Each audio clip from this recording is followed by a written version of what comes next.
P T I को लाने का मकसद मुल्क को मुआशी तौर पर कमज़ोर करना था। मुल्क में इंतखाबात फरवरी के आखिर तक हो जाएंगे। पीपल्स पार्टी वादे से ना फिरती तो उस वक्त इलेक्शन हो जाते। सरबराह JUIF मौलाना फजल रहमान की गुफ्तगू। जमीयत उलमा इस्लाम फे के सरबराह मौलाना फजल रहमान ने कहा है कि चेयरमैन PTI को लाने वालों ने एतराफ़ किया कि उनका एजेंडा कुछ और था। PTI को लाने का मकसद मुल्क को मुआशी तौर पर कमज़ोर करना था। मुल्क में इंतखाबात फरवरी के आखिर तक हो जाएंगे।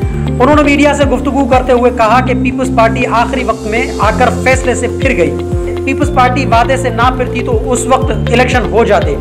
MQM अख्तर मेंगल समेत दीगर ने इत्तफाक राय से फौरी इलेक्शन कराने का फैसला किया। पीपल्स पार्टी ने आखिरी वक्त में तहरीक अदम एतमाद लाने पर जोर दिया था।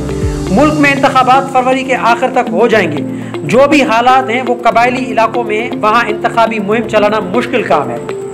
जमहूरी ममालिक में निगरां हुकूमतों का तस्वुर ही नहीं है। PTI चेयरमैन को लाने वालों ने एतराफ़ किया कि उनका एजेंडा कुछ और था। PTI को इसलिए लाया गया कि मुल्क को मुआशी तौर पर कमज़ोर किया जाए। मजीद बरा न्यूज़ एजेंसी के मुताबिक लाहौर में ख़त्म नबूवत कॉन्फ्रेंस से खिताब करते हुए मौलाना फजल रहमान ने कहा कि हमने इसराइल को तस्लीम कराने का एजेंडा नामंजूर कराया। 2018 में जो हुकूमत मुसल्लत की गई वो उसी एजेंडे पे बनाई गई थी। कश्मीर को भारत के हवाले करना और इसराइल को तस्लीम करना उनका मकसद था। दानिश्वरों को इसराइल को तस्लीम करने में तो मफाद नजर आता है, लेकिन फलस्तीनी मुसलमानों पर जुल्म व जबर नजर नहीं आता। उन्होंने कहा कि पाकिस्तान को ही क्यों निशाना बनाया जा रहा है, क्यों दबाव डाला जा रहा है। दुनिया में तो बाकी भी इस्लामी ममालिक हैं। एक पाकिस्तान को निशाना बनाया जा रहा है कि आईनी तरमीम वापस ले।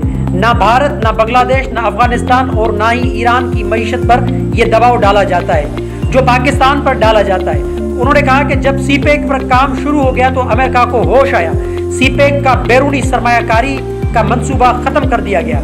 मुल्क में पहले मुआशी अदम इस्तेहकाम लाया गया और फिर सियासी। ये सारी बातें आवाम को समझने की ज़रूरत है। उन्होंने कहा कि 6 सितंबर को हमारे सपूतों ने जंग लड़ी। जिंदा दिलाने लाहौर ने लाठियों के साथ जंग लड़कर मिसाल कायम की। हमने ये सबक याद रखना है और अपनी नस्लों को आगे याद करवाना है। जिस अमन के लिए 11 से 12 ऑपरेशन किए गए, आज भी वहाँ सूरत हाल बेहतर नहीं। टारगेट किलिंग हो रही है। उन्होंने कहा कि भारत की सुप्रीम कोर्ट ने कश्मीर के हवाले से मोदी के खिलाफ फैसला सुना दिया है। मजीद खबरों और अपडेट के लिए जोत न्यूज़ को लाइक करें, सब्सक्राइब करें और कमेंट सेक्शन में अपनी राय का इजहार ज़रूर करें। अल्लाह हाफिज़।